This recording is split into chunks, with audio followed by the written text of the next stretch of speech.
The European Central Bank, ECB, says it will inject at least €1.1 trillion into the ailing eurozone economy. The ECB will buy bonds worth €60 billion per month until the end of September 2016 and possibly longer, in what is known as quantitative easing, QE. The ECB has also said eurozone interest rates are being held at the record low of 0.05%, where they have been since September 2014. ECB President Mario Draghi said the program would begin in March. The eurozone is flagging and the ECB is seeking ways to stimulate spending. Earlier this month, figures showed the eurozone was suffering deflation, creating the danger that growth would stall as businesses and consumers shut their wallets, as they waited for prices to fall.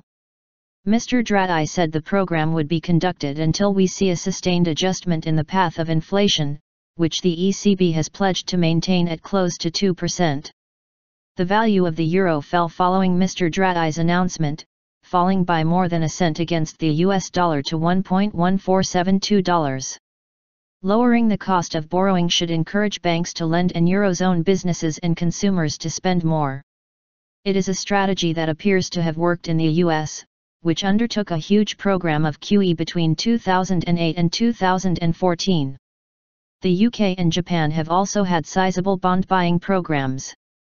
Mr. Draghi said the ECB's own program had been taken because it was necessary to address heightened risks of too prolonged a period of low inflation. Mr. Draghi said there had been a large majority on the ECB's governing council in favor of triggering the bond buying program now, so large that we did not need to take a vote.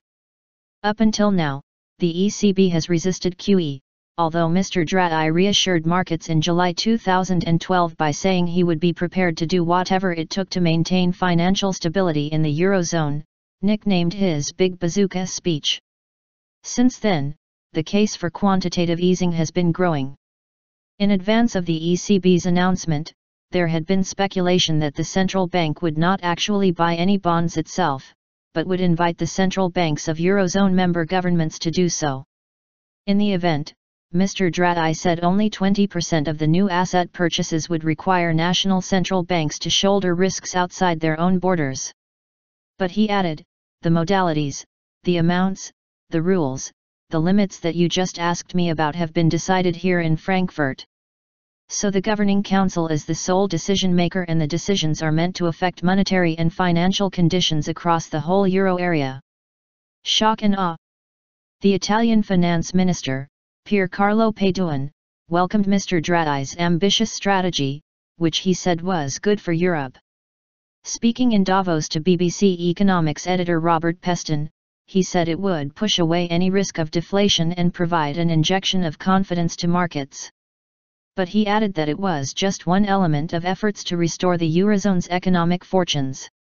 Structural reforms and further single market integration were also necessary, he said. Mario Draghi has been left with little choice than to begin a more robust than expected quantitative easing program in a bid to awake the economies of the eurozone from their slumber, said Dennis de Jong, boss of trading site ufx.com. This play is seen by many as the last roll of the dice for the beleaguered euro.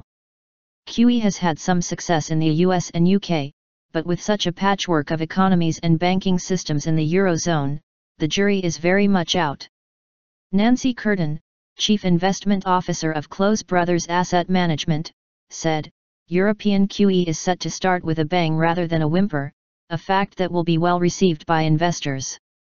However, the eurozone is far from out of the woods. Structural economic issues remain, and all eyes now turn to the Greek election, with concerns that the result may eventually lead to a default and exit from the monetary union, a move which could send shockwaves through investors in the eurozone.